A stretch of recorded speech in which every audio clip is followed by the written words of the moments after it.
RP Jain, Shrimati ममता जैन, श्री प्रशांत जैन, श्रीमती दिव्या जैन, पुत्र भरत जैन, श्रीमती सौम्या एवं पारस जैन। जैन शासन में आत्म कल्याण का सन्मार्ग अनादिकाल से विद्यमान था, विद्यमान है और विद्यमान रहेगा।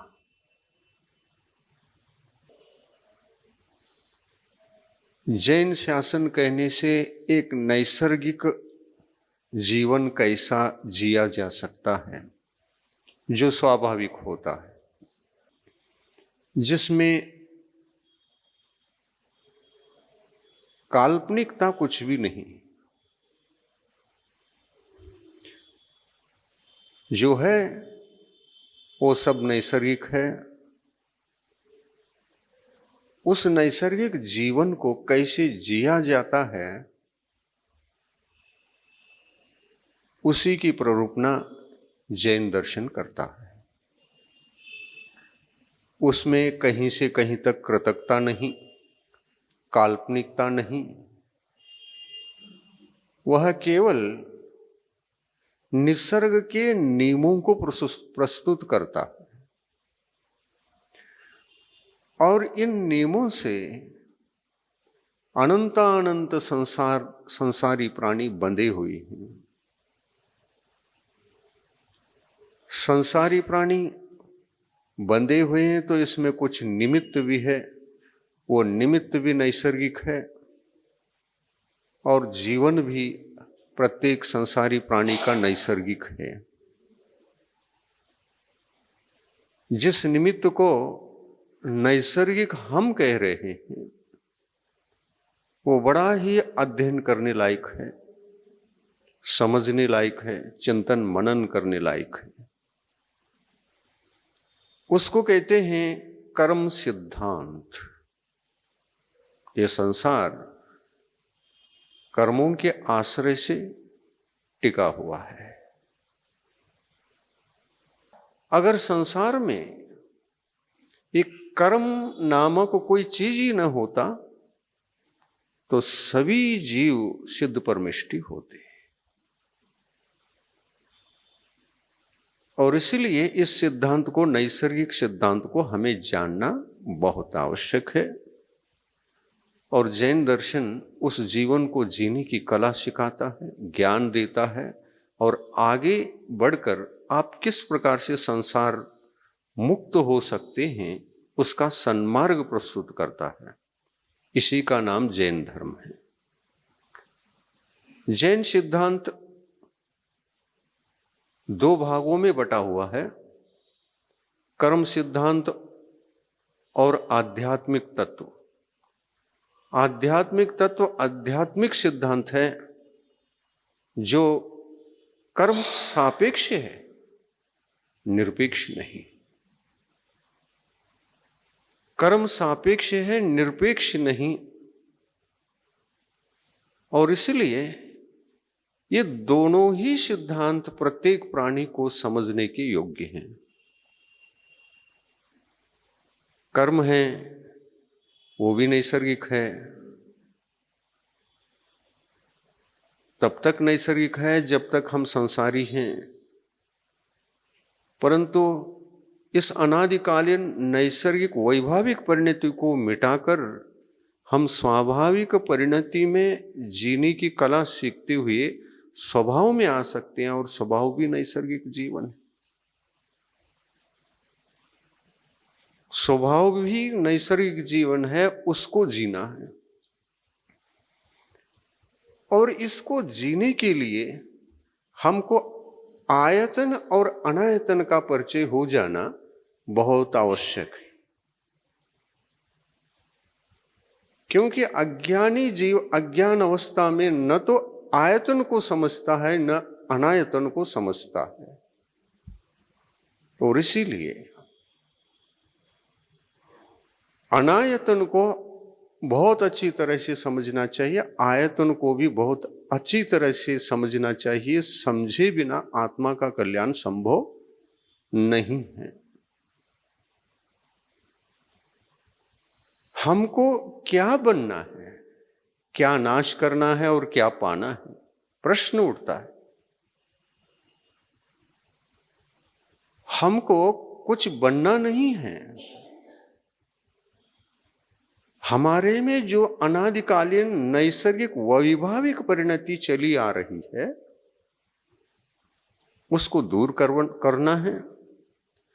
और नैसर्गिक जीवन जो आत्मा का स्वभावमय जीवन होता है उस स्वभाव की यात्रा करना है, साधना करना है। एक एक कदम बढ़ाते बढ़ाते विभाव परिणति से छुटकारा पाते हुए स्वभाव परिणति में आना है। और आप लौट गए। जिस मार्ग को अनादिकाल से हम चल रहे हैं उस मार्ग से विपरीत चलना है, लौटना है। यदि आप लौट गए आत्म कल्याण प्रारंभ हो गया। लौट ना पाए तो आत्मा का अकल्याण निरंतर जारी है। वैभाविक परिणति के साथ जीने का मतलब होता है परतंत्र जीवन, स्वभाव का विनाश का जीवन, धर्म के विनाश का जीवन। स्वभाव आत्मा का धर्म है। वस्तु सहावो धम्मो, जो वस्तु का स्वभाव है वह धर्म है। उस धर्म का परिचय भी अनादिकाल से नहीं रहा। साधना तो दूर की बात है, स्वभाव रूप धर्म होता ही क्या है उस ओर हमारी दृष्टि नहीं गई। और दृष्टि जाने के लिए हमारे लिए माध्यम होते हैं आयतन। हमारी दृष्टि को निमित्त बनकर यथार्थ स्थान पर लगा करके मार्गदर्शन कराने वाले यदि कोई होते हैं तो आयतन होते हैं। इसलिए आयतनों के सहारे से ही, आयतनों के सहारे से ही आत्मा का कल्याण होना संभव है। अनायतन है ही है। अनायतन क्या चीज है? जो आत्म कल्याण के क्षेत्र में हमारे लिए काम न आवे वह अनायतन है। और आत्म कल्याण के क्षेत्र में हमारे लिए सतत काम में आवे वो आयतन है। और ये 6 हैं, ज्यादा भी नहीं। और ये 6 ही 12 हो जाते हैं। 12 अनायतन है। आप बाहरी अनायतन को सोच सकते हैं, समझ सकते हैं, आंखों से देख भी सकते हैं। बाहरी अनायतन अलग हुआ करते हैं लेकिन भीतरी अनायतन अलग है। वे आंखों के विषय नहीं है। समझ रहे? कोशिश करो समझने का। समझ में आवेगा। अभी देख लो, सारा खोल देंगे हम, विषय को व्यवस्थित खोल देंगे। आयतन किसको कहते हैं? जो अंतर यात्रा प्रारंभ कर चुके हैं और बहिर यात्रा रोक चुके हैं। बहिर यात्रा का अर्थ ही होता है संसार की यात्रा। और संसार की यात्रा में अनायतन आवश्यक है। वहां आयतनों का कोई काम नहीं। वहां अनायतन आवश्यक है क्योंकि अनायतन के माध्यम से हमारे लिए अज्ञान का मार्ग प्रशस्त होता है और आयतनों के सहारे से ज्ञान का मार्ग प्रशस्त होता है, क्योंकि आयतन ज्ञान का मार्ग अपने जीवन में उतार करके उसको साकार अनुभव करते रहते हैं, साक्षात अनुभूति करते रहते हैं। और यात्रा अंदर की ओर रहती है कि बाहर की ओर रहती है, ये विचार कर लो। किधर रहती है? अंदर की ओर। तो जिसकी यात्रा अंदर की ओर शुरू हो गई वो धर्मात्मा बन गया, और उसी धर्मात्मा के द्वारा सर्वप्रथम 12 अनायतन त्यागे जाते हैं। 6 नहीं, 12 अनायतन त्यागे जाते हैं। अंतरंग के 6 अनायतनों को त्यागने के लिए अंतर्मुखी यात्रा प्रारंभ होती ही त्यागे जाते हैं,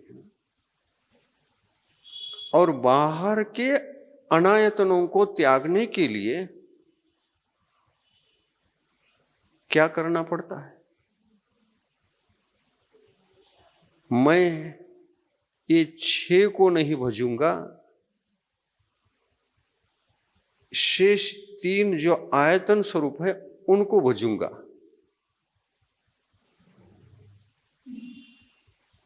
पहले तो अंतर्मुखी यात्रा के दौरान अंतर्मुखी यात्रा प्रारंभ होने से पूर्व आयतनों का सहारा ही लेना पड़ता है जो बाहर के हैं। तो इस अनायतन को 2 भागों में इस तरह से विभाजित किया जा सकता है, द्रव्य अनायतन और भाव अनायतन। इसी प्रकार आयतन के भी 2 भाग किए जा सकते हैं, द्रव्य आयतन और भाव आयतन। ये बातें कभी सुनी नहीं होगी, परंतु चिंतन की गहराई में सब निकलता है। आपके सामने वही प्रस्तुत आज के दिन कर रहे हैं। चिंतन गहराना चाहिए, जिनवाने के भीतर से ज्ञान का सागर निकल पड़ता है। कभी सुना द्रव्य अनायतन भी होता है, द्रव्य आयतन भी होता है? कभी सुना भाव अनायतन भी होता है, भाव द्रव्य अनायतन भी होता है और भाव अनायतन भी होता है? द्रव्य आयतन भी होता है और भाव आयतन भी होता है। इसी को आज ठीक ढंग से समझना है, और ये समझ में आ गया तो बहुत सुलभ होगा धर्म को जानने और समझने के लिए, तथा उसमय जीवन जीने के लिए एक सुगमतम रास्ता प्रशस्त हो जाएगा। इतना ही पकड़ लीजिए आप। क्या आप आत्म कल्याण करना चाहते हैं? पहले अपनी आत्मा से क्वेश्चन करो, क्या आत्म कल्याण करने की जिज्ञासा तीव्र है? यदि हां तो लौटना पड़ेगा, यदि ना लौटोगे नहीं। जो रास्ता चले थे, चल रहे हैं, वही चलते रहेंगे। बहिर्मुखी यात्रा रुकेगी नहीं है। आप भव्य हैं, प्रत्येक संसारी आत्मा भव्य है, लेकिन अपने भव्यत्व को समझता नहीं, जानता नहीं है। ये सब अज्ञान की महिमा है। हमको कुछ पता ही नहीं, यही अज्ञान है। और इस अज्ञान के कारण से आत्मा को बहिरात्मा बनकर बाहरी यात्रा करनी पड़ रही है।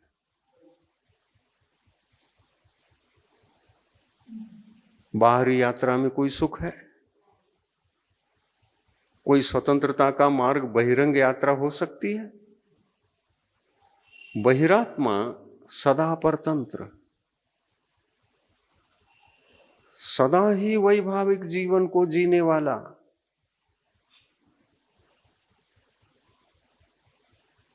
बाहर बाहर बाहर बाहर बाहर बाहर। ये किसकी महिमा है? अज्ञान की।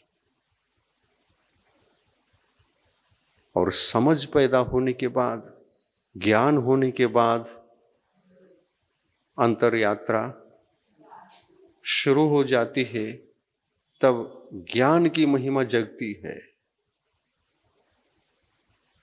ज्ञान ज्ञान ज्ञान ज्ञान ज्ञान ज्ञान। आत्मा के भीतर अज्ञान बहुत गहरा है। थोड़ा थोड़ा करके अंधकार को हटाता चला जाता है, और कम करते करते वह ज्ञानी बनता बनता बनता बनता एक दिन स्वभावगत जो ज्ञान है, केवल ज्ञान, उसको पा लेता है।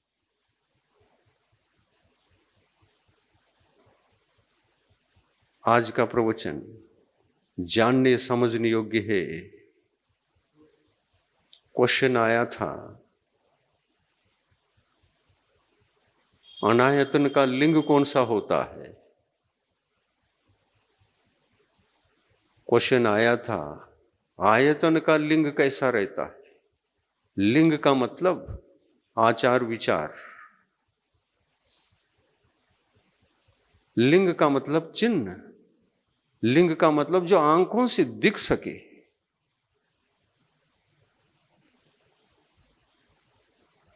और आयतन बनकर धर्म की यात्रा कर रहे हैं तो कुछ बाहरी चिन्ह तो होते ही हैं, बाहरी पहचान भी होती है।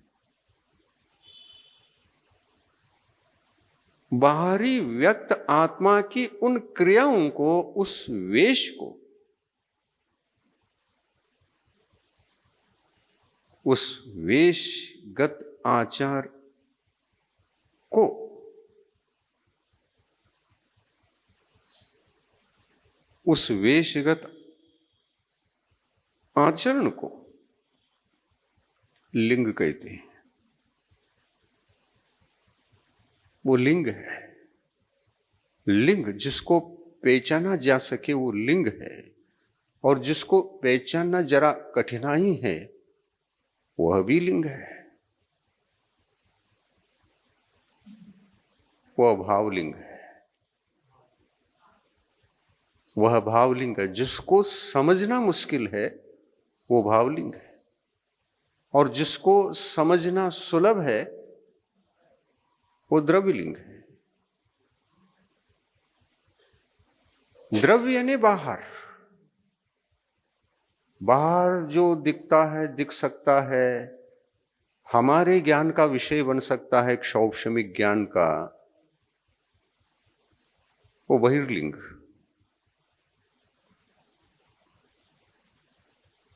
आप खाना खाते हैं, खाना खाने की क्रिया, यह आचरण है, इसको देख सकते हैं। आप बाहर से खाना खाने गए, खा भी रहे हैं, हम आंखों से देख सकते हैं, लेकिन भूख को देख सकते हैं?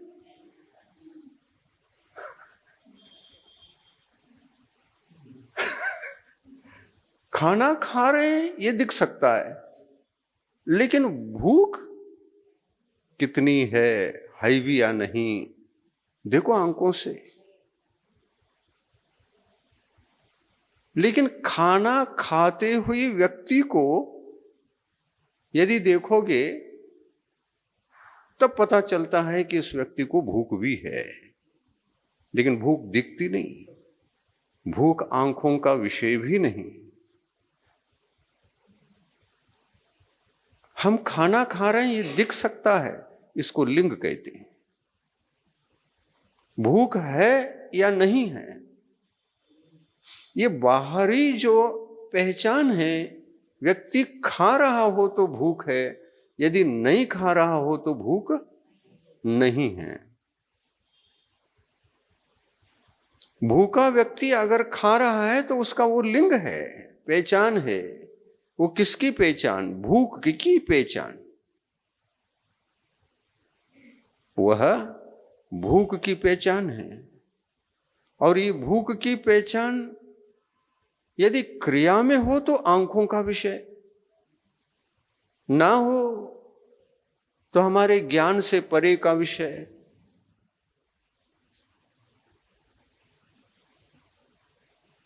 ये तो उदाहरण हो गया। इसी उदाहरण के माध्यम से हमको लिंग पता चल गया। लिंग का अर्थ पहचान। जैसे दिगंबर गुरु हैं, उनका कोई लिंग भी है, उनके कोई व्रत भी हैं। उनका कोई लिंग भी है तो उनके कोई व्रत भी हैं, उनके पास धर्म भी है। लिंग, व्रत, धर्म, इन सब के दो दो भेद हैं।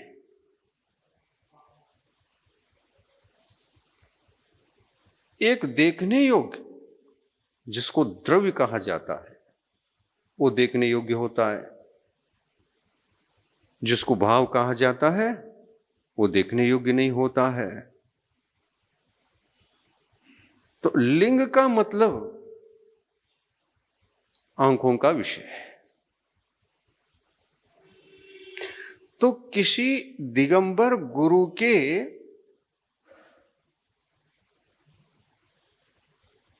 बाहरी लिंग को, द्रव्य लिंग को यदि आप देखने का कोशिश करते हैं, दिख सकता है। जैसे भोजन करने वाला व्यक्ति दिखा, वैसे दिगंबर गुरु का बाह्य लिंग दिख सकता है। वो कुछ आचार विचारों से जुड़ा हुआ है। वह लिंग उसकी पहचान है और वो उसके कुछ आचार विचार हैं और इसलिए दिखता है। जैसे मुनि महाराज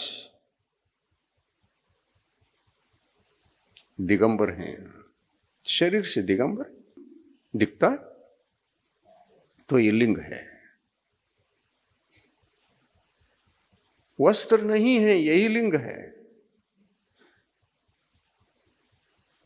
और उस लिंग के साथ, उस वेश के साथ, दिगंबर बाह्य वेश के साथ कुछ क्रियाएं भी करते हैं। वो सब आता है। पीछे कमल दिखता है कि नहीं? तो दिगंबर मुनि जो रहेंगे वो पीछे कमल के धारी रहेंगे। ये बाह्य लिंग है। और भी कुछ बाह्य लिंग है, एक नहीं। पीछे कमंडलू तो कोई भी पकड़ सकता है। तुमको उसको बाह्य लिंग कहोगे? मुनि महाराज का पाठ करते समय नाटक में किसी ने दिगंबर अवस्था धारण करके नाटक करने लग गया, बाह्य लिंग कहोगे? असल में दिगंबर मुनि बनकर, नाटक में नहीं। असल में दिगंबर वेश को धारण किया है तो वो बाह्य लिंग है और उसके साथ पीछे कमंडलू होता ही है। ये द्रव्य लिंग हुआ। और भी चिन्ह है इसके पहचानने योग्य। बाहर से और क्या करते हैं जो हमारे आंखों से दिख सके, ऐसा उनका आचरण कौन सा?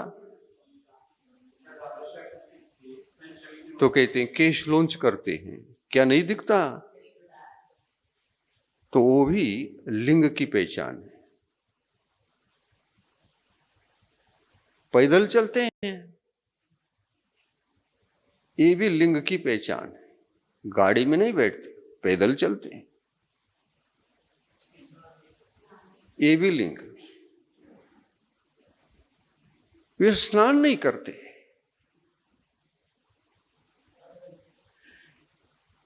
ये भी लिंग है।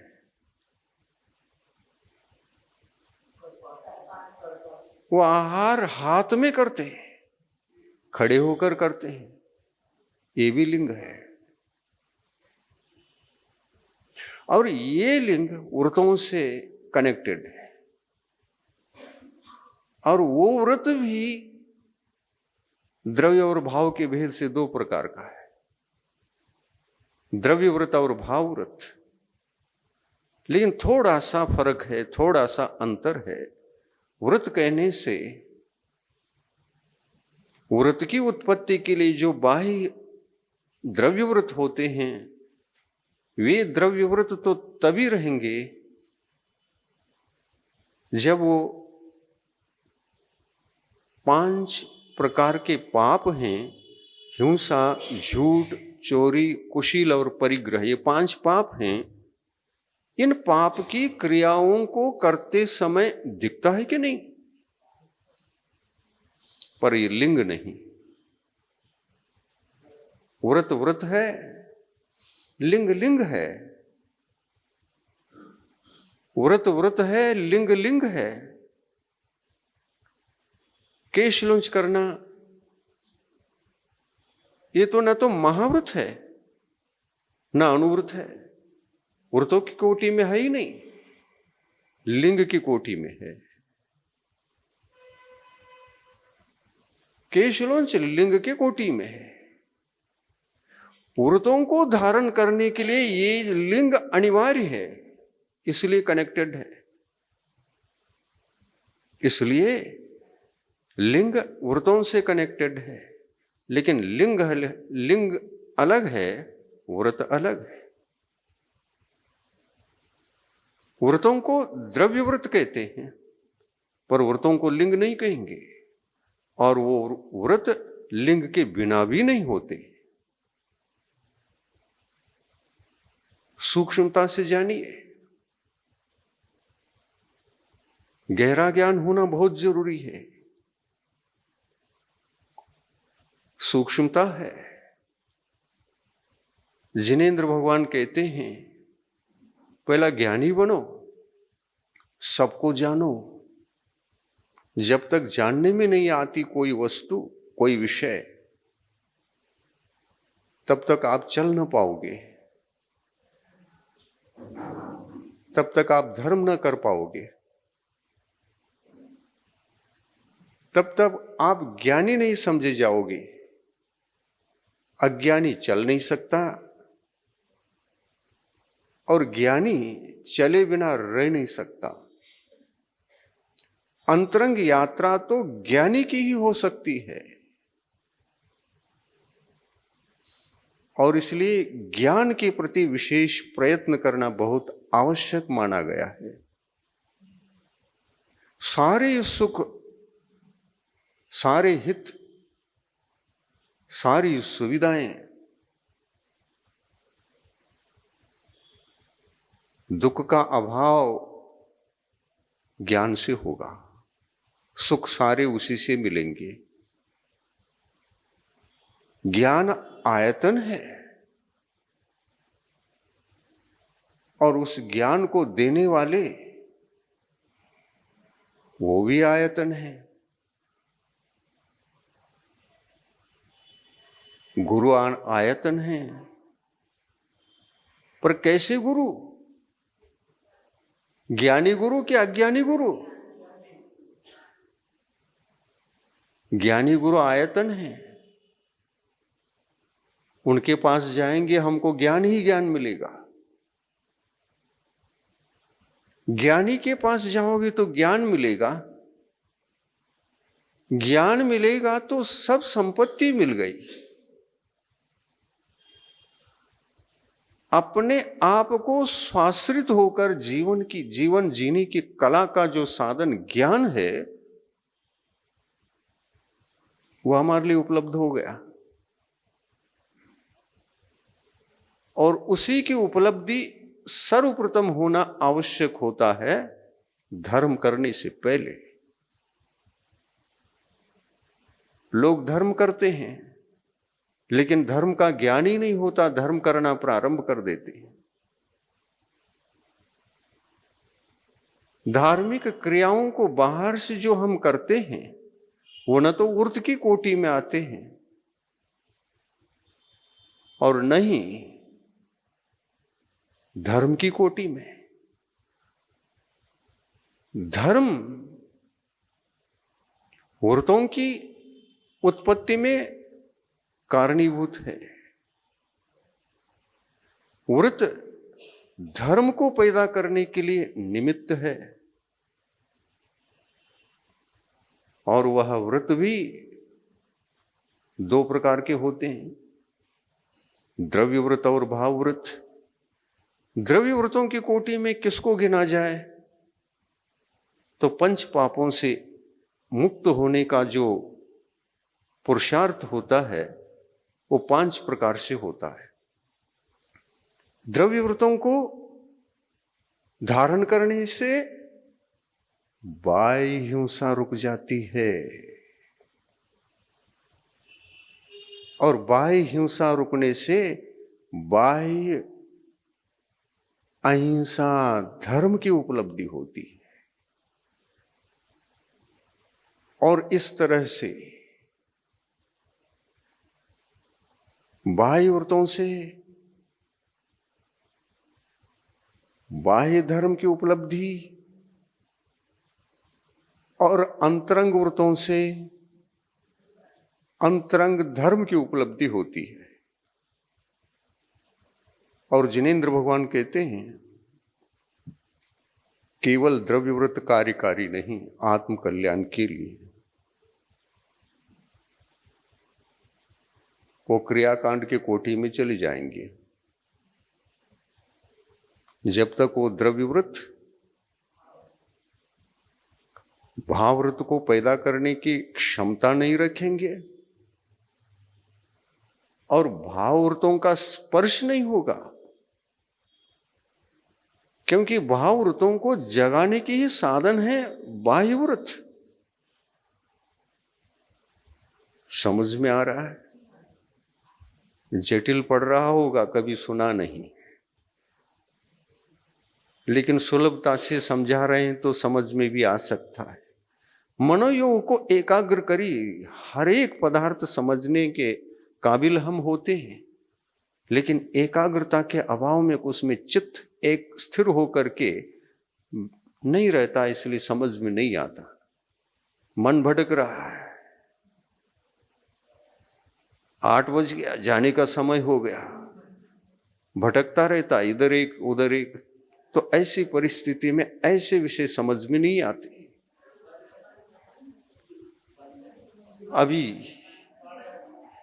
समय है, चिंता मत करो। ऐसे विषयों को सुनते समय संसार की क्रियाओं को, घर को, व्यापार को, ये तुच्छ होते हैं, ये कुछ भी नहीं। और महत्वपूर्ण विषय तो यहां ज्ञान का होता है, जिससे अनंत काल तक हम सुखी रह सकते हैं, वह ज्ञान यहां मिलता है। इसको महत्व दो। जीवन धर्म प्रधान हो, संसार प्रधान नहीं। संसार तुच्छ है, संसार के सुख भी तुच्छ है, उनको महत्व देने की जरूरत ही नहीं, महत्वहीन है। धर्म ही सारभूत है जीवन का। भारत देशो धर्म प्रधानो जगदस्मिन् विख्यातो नाना मत भूतेपि देशे सद्धर्मैको देव एको गुरुरिह प्राग इतिहासतः इह पूज्यन्ते सदाते तेषां कीर्तिर्भूयात्।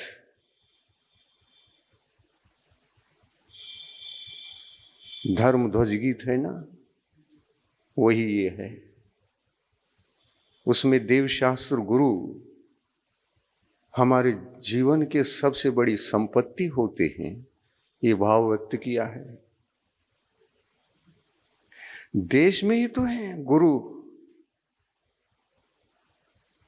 लेकिन देश के हृदय हैं, हार्ट हैं गुरु।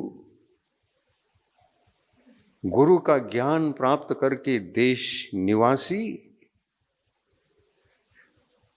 अपना संसार में सुव्यवस्थित सुखों को भी भोगते हैं ज्ञान के कारण, और आत्मा का कल्याण करने का मार्ग भी दूसरी तरफ से प्रशस्त हो जाता है। और इसलिए यह देश धर्म प्रधान है। हमारा देश धर्म निरपेक्ष नहीं, धर्म सापेक्ष है। निरपेक्ष लिख देना यह संविधान की गलती है। यह देश आर्यखंड कहलाता है, आर्यों की भूमि है। और आर्यखंड कहने से जिस धरती को हम दूर दूर तक जाकर देख सकते हैं वो सब आर्यखंड है। आना जाना हो सकता है इस पंचम काल में, सब आर्यखंड है। चाहे कोई भी देश हो, जहां आप वायुयान से जा रहे हैं वो सब आर्यखंड है। जहां आप पहुंच सकते हैं आर्यखंड है। मत समझना इन देशों को म्लेच्छखंड, भूल होगी। मत समझना ये म्लेच्छ है, भूल होगी। हां, म्लेच्छ भी दो प्रकार के, आर्य म्लेच्छ और म्लेच्छ।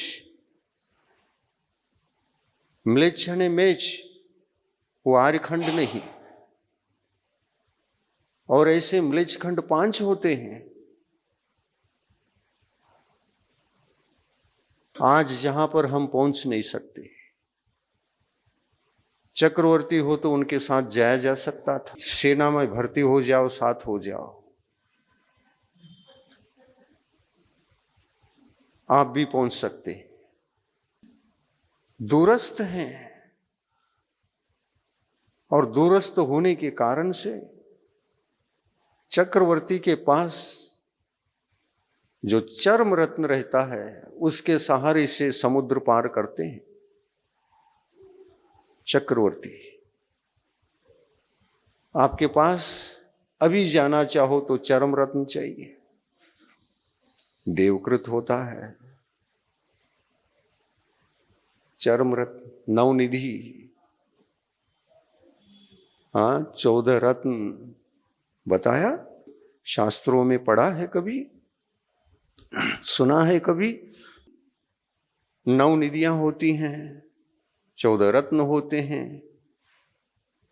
घोड़ों की संख्या अलग है, हाथियों की संख्या अलग है। ये सब चक्रवर्ती का परिवार कहलाता है, संपदा कहलाती है।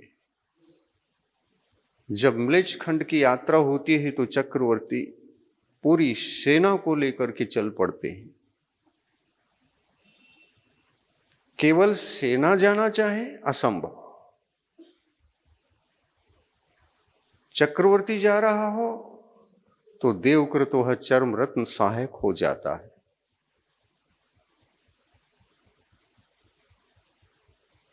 नया में आप बैठ सकते हैं, बहुत बड़ा विशाल, समुद्र को पार करा सके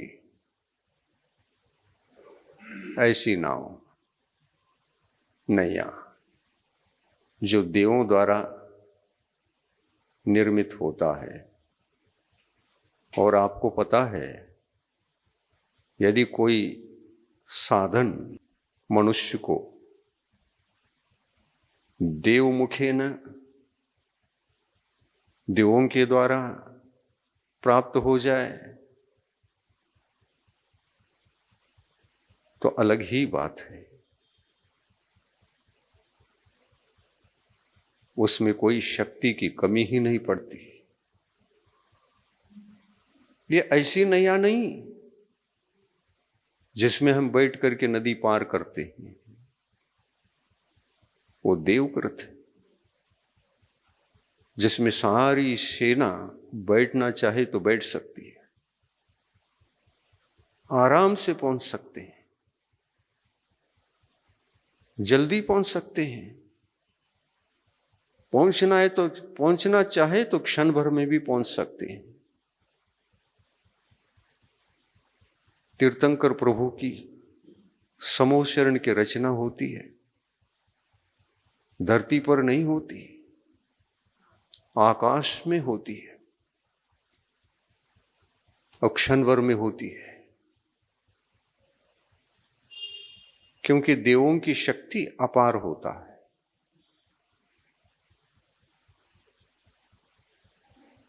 20-20 हजार चारों दिशा में सोने की सीढ़ियां,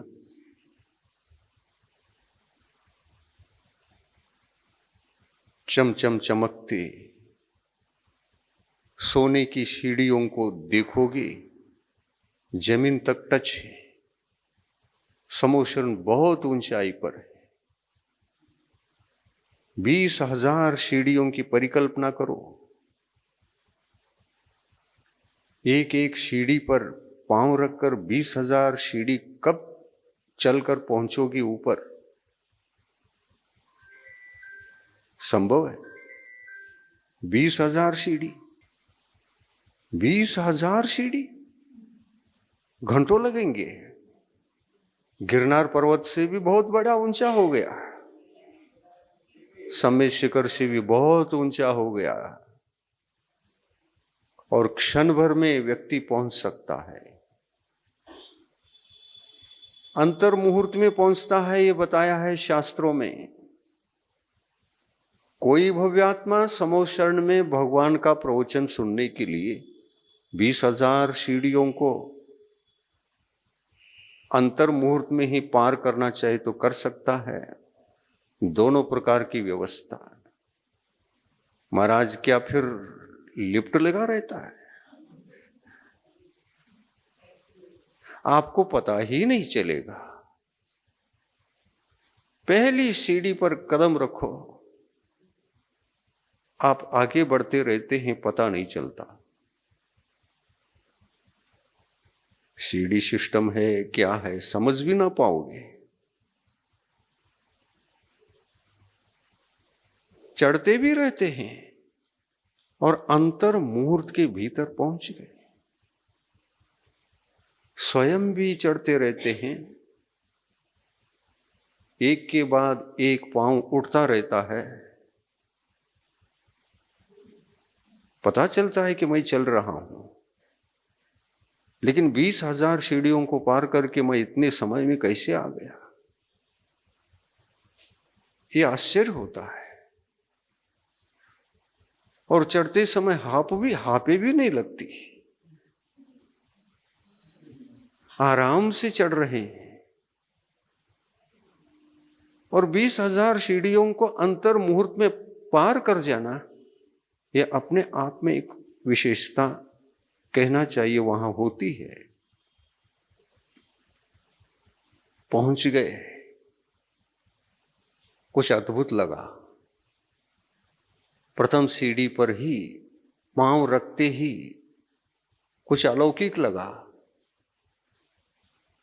और अंतर मूर्त के पश्चात पहुंच भी गए तो वहां जाने के बाद तो अद्भुत लगा। इतनी जल्दी कैसे आ गया मैं शिखर जी जाता था, गिरनार भी गया था, घंटों तक चढ़ना पड़ा था, दम घुटता था, बैठ बैठ करके जाता था।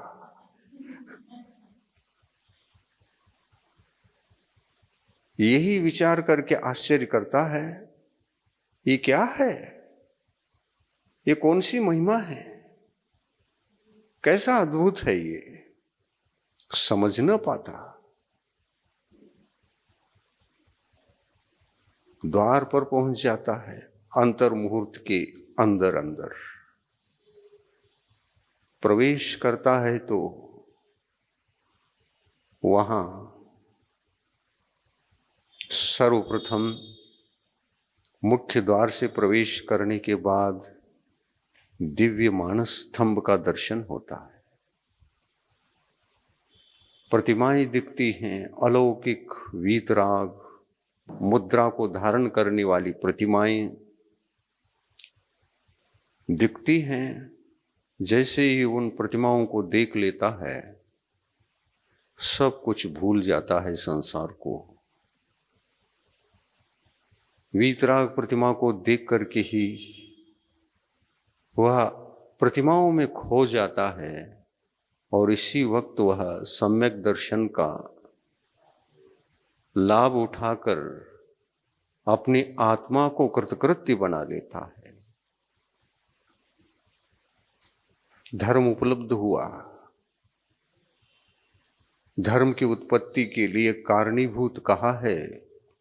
जिनेंद्र भगवान का जो जिनबिंब है वह भी सम्यक दर्शन की उत्पत्ति में बाह्य कारण है। सभी आगम ग्रंथों में ये चर्चा है। जिनेंद्र भगवान को देखो और जिनेंद्र भगवान को साक्षात भगवान को देख करके सम्यक दर्शन की उत्पत्ति होती है, ये किसी ग्रंथ में चर्चा नहीं। लेकिन उनकी प्रतिमा को प्रतिमा के रूप में, प्रतिमा तो छाया है, भगवान का प्रतिरूप है, अचेतन है। अचेतन को देखने से सम्यक दर्शन हुआ। चेतन को देखने से क्या होता है? सम्यक दर्शन नहीं होता। होने की चर्चा नहीं है। इसमें मुख्य कारण है, बड़े लोगों को देखने से पहले उनका सुंदर रूप किसी रूप में, चाहे चित्र रूप में हो, चाहे प्रतिमा के रूप में हो, चाहे लोगों के द्वारा कानों से उस बड़े व्यक्तित्व का प्रशंसा सुनी हो, तो ये सब सम्यक दर्शन के कारण बनते हैं। लेकिन साक्षात वहां पहुंचोगे, सम्यक तो नहीं होता। दूसरा धर्म चारित्र प्रकट हो सकता है, चारित्र धर्म प्रकट हो सकता है।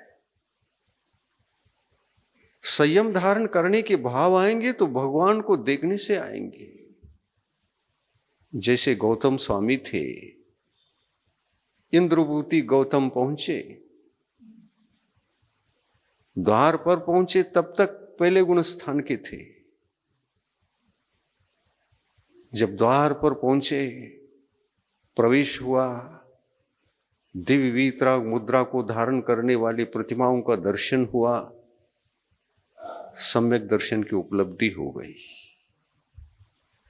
हो सकता था आगे बढ़ते साक्षात भगवान का दर्शन करते,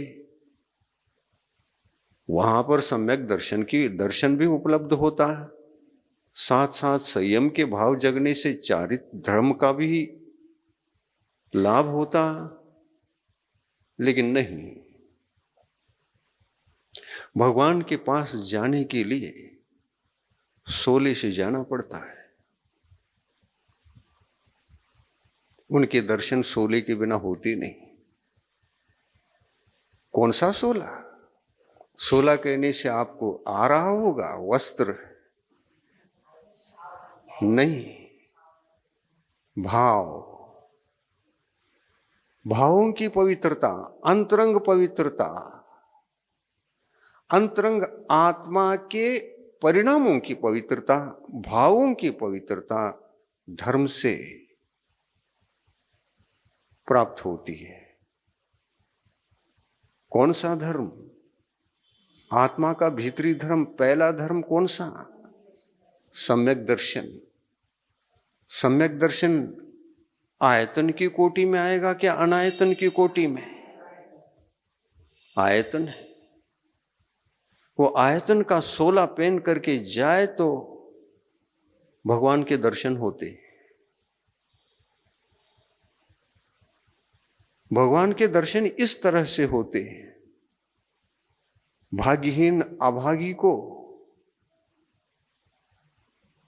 16 में ही नहीं, मिथ्या तो पुराना वस्त्र है, बहुत पुराना वस्त्र। वही पहनकर गंदी हो गई आत्मा में मलिनता उत्पन्न हो गई है। स्नान कर लो, बाह्य अनायतन वस्त्र है, भीतरी अनायतन मिथ्यात्व कर्म और अनंतानुबंधी कर्म का उदय है।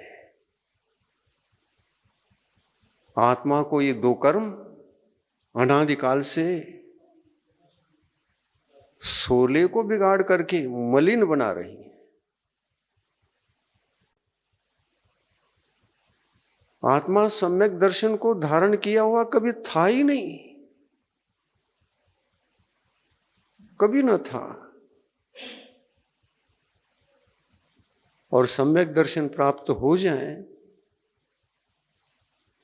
तो अंदर का वस्त्र बदल जाएगा, अंदर का वस्त्र बदल जाएगा, मिथ्यात्व का वस्त्र उतर जाएगा और सम्यक्त्व का पवित्र वस्त्र को हम धारण कर लेंगे। इस तरह से सोचो तो भीतर भी आयतन और अनायतन का निवास है। जानो पहचानो इस विषय को। धर्म के नाम से आप क्या जानते हैं?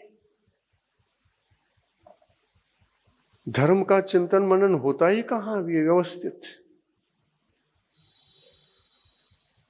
ये परिस्थिति है, भीतरी परिस्थिति। क्या मिथ्यात्व को आत्मा का 16 कहोगे? 16 नहीं, वो तो 17 है, एक ज्यादा ही है।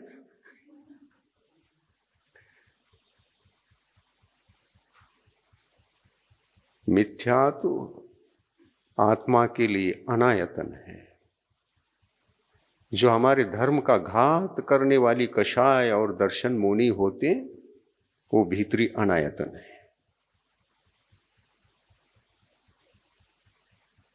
ये कभी सुना था? कभी चिंतन में आया था? अनायतन कहने से हम इतना ही जानते थे, कुदेव को गुरु शास्त्र अनायतन है, कुदेव को शास्त्र अनायतन है, यही रटते थे।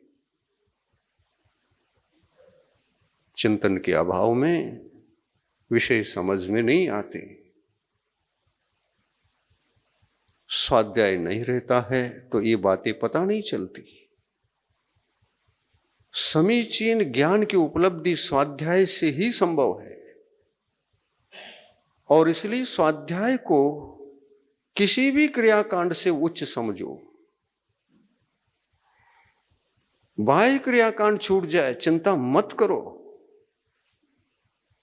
बाह्य क्रियाकांड में कोई कमी आ जाए चिंता नहीं करो।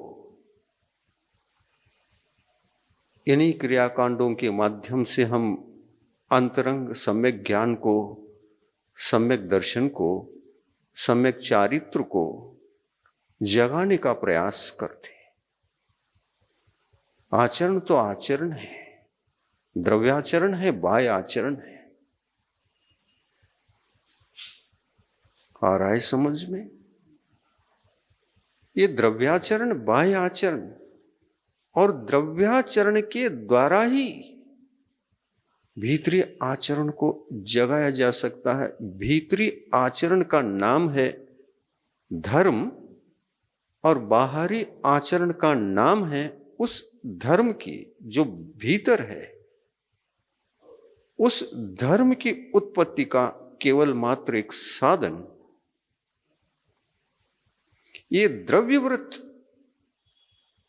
क्रिया के रूप में होते हैं और ये क्रियाएं दिखती हैं और ये आयतन है,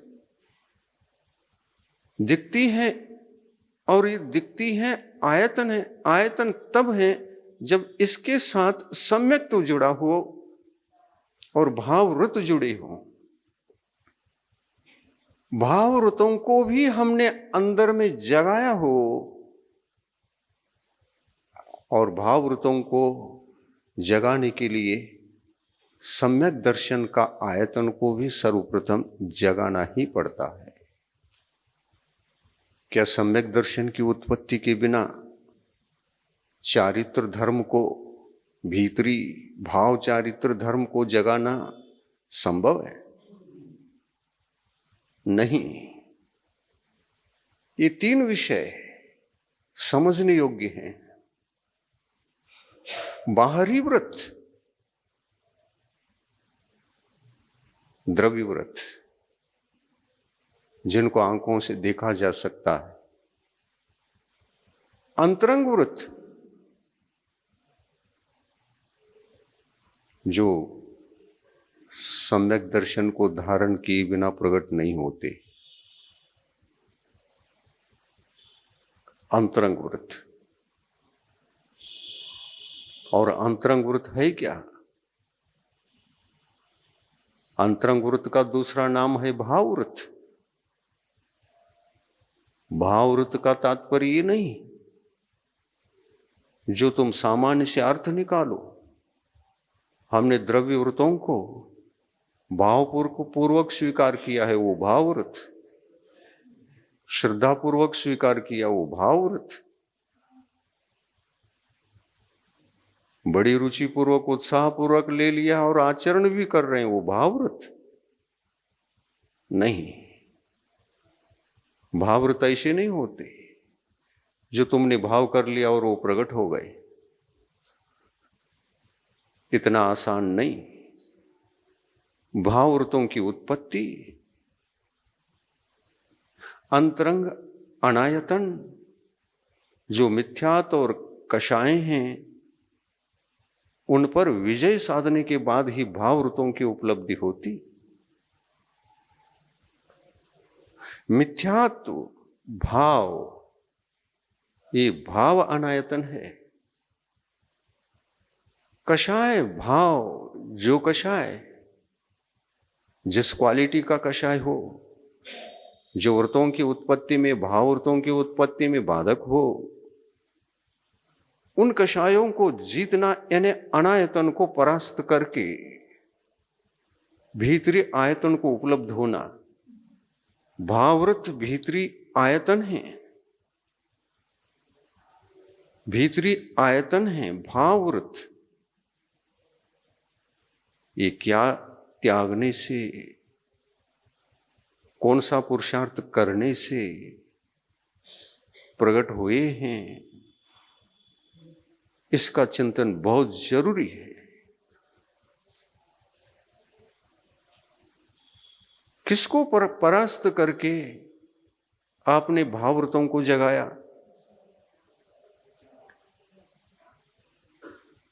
कषायों को नहीं, कषायों को परास्त करके नहीं, कषाय भावों को परास्त करके आपने भाव आयतन को जगाया। जो भावव्रत के रूप में है। बड़ा गहन गहरा विषय आज खुल रहा है, चिंतन का विषय, सुनने लायक है। बार बार सुनोगे, चिंतन मनन करोगे, रिपीट करके सुन लो। रिकॉर्डिंग हो रहा है, ज्ञान बढ़ेगा, आत्मा में सुधार आएगा। आत्मा का सुधार हुए बिना तो धर्मात्मा बनना ही असंभव। और इसीलिए गुरु की वाणी, शास्त्र का स्वाध्याय, हमको अपने आप को मोक्ष मार्ग पर लगाने के लिए अति आवश्यक संगति है। संगति भी दो प्रकार की, द्रव्य संगति और भाव संगति। भाव संगति सम्यक दर्शन की संगति, भाव संगति सम्यक चारित्र की संगति, द्रव्य संगति गुरु की संगति, सदगुरु की संगति, द्रव्य संगति प्रभु की वाणी की संगति, द्रव्य संगति शास्त्र स्वाध्याय की संगति। ये सब द्रव्य की कोटि में है। जो बाहर हो वो बाह्य, जो अंतरंग हो वो अंतरंग भाव। अंतरंग भाव प्रदान होता है और वह भाव भी दो प्रकार के, कषाय भाव और कषाय रहित भाव। कषाय भाव अनायतन है तो वीतराग भाव आयतन है। वीतराग भावों की संगति सत्संगति,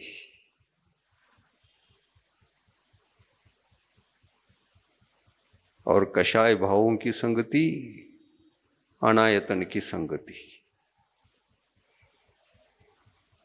एकदम क्लियर कट विषय ऐसा है। इस गहन विषय को बार बार सुनो, चिंतन मनन करो। जैन शासन, जैन सिद्धांत, जैन पुरुषार्थ, जैनत्व और जिन बनने का यह परिश्रम सफल होगा। जिन बनना है ना, जिन बनने से पहले जैन बनकर जीना पड़ता है। और जो जैन होता है वो केवल उस यात्रा पर चलता है अनायतनों पर विजय। वो जैन है। भीतरी अनायतन मिथ्यात और कषाय, भाव मिथ्यात और भाव कषाय, ये भीतरी अनायतन। और द्रव्य कषाय, द्रव्य मिथ्यात और द्रव्य कषाय, ये ऐसे अनायतन जो आंखों से तो दिखते नहीं पर द्रव्य की कोटि में आते हैं। मिथ्या तो कर्म अपने आप में, भाव नहीं, वो तो पुद्गल पदार्थ है। मिथ्या तो प्रकृति का उदय, प्रकृति कर्म है। कर्म दिखता है, क्रोध मान माया लोभ, ये जो द्रव्य कषाय हैं, द्रव्य कर्म हैं,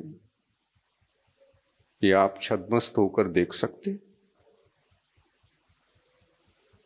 क्या क्षयोपशमिक ज्ञान के द्वारा कर्म को, कर्म पुद्गल परमाणुओं को देख सकते, निहार सकते? नहीं, क्योंकि कार्बन शरीर सभी शरीरों में अंतिम शरीर, अत्यंत सूक्ष्मतम शरीर, इसको देख ही कैसे सकते? एक शौपशमिक ज्ञान का विषय ही नहीं। न द्रव्य अनायतन को देख सकते हैं, भीतरी द्रव्य अनायतन कर्म जो हमारा धर्म का घात होता है, घात होने में निमित्त बनता है, मिथ्यात्व कर्म के उदय से जीव उसका निमित्त पाकर भाव मिथ्यात्व को जगाता है। ये भाव मिथ्यात्व है। और भाव मिथ्यात्व भाव अनायत, कर्म का उदय दिखता तो नहीं, लेकिन पुद्गल होने से द्रव्य अनायतन, द्रव्य है ना। आत्मा से भिन्न जो पुद्गल द्रव्य होता है वो द्रव्य मिथ्यात्व की कोटि में आता है। और द्रव्य मिथ्यात्व कहने से वो दो प्रकार का हो जाता है यहीं पर। एक नो कर्म कुदेव को गुरु को शास्त्र, ये भी द्रव्य मिथ्यात्व है। और हमारे आत्मा के अंदर बंधे मिथ्यात्व कर्म, कषाय कर्म, आटो कर्म, ये सब अनायतन है। क्योंकि इन्हीं अनायतनों के कारण से मैं स्वभाव का,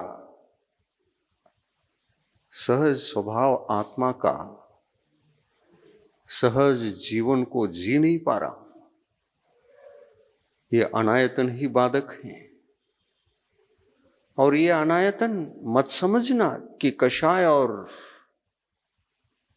मिथ्यात्व ही केवल भाव अनायतन है। इसके साथ अज्ञान भी भाव अनायतन की कोटि में आता है। कषाय भाव, मिथ्यात्व भाव, अज्ञान भाव आत्मा के लिए अनायतन है। इन अनायतनों को भी पहचानना पड़ेगा, क्योंकि जब तक इनके वश में आत्मा होती है तब तक वह वैरात्मा बनकर जीता रहता है, अंतरात्मा नहीं बनता। अंतरात्मा बनने का सौभाग्य कब आता है? अंतरात्मा बनने वाला जीव अपने विशुद्धि के बल पर मिथ्यात्व भावों को नष्ट करता है। और आप पूछो कि मिथ्यात्व भावों को नष्ट करने का उपाय क्या है, तो जिनेंद्र भगवान कहते हैं उसका उपाय भाव प्रत्याख्यान है।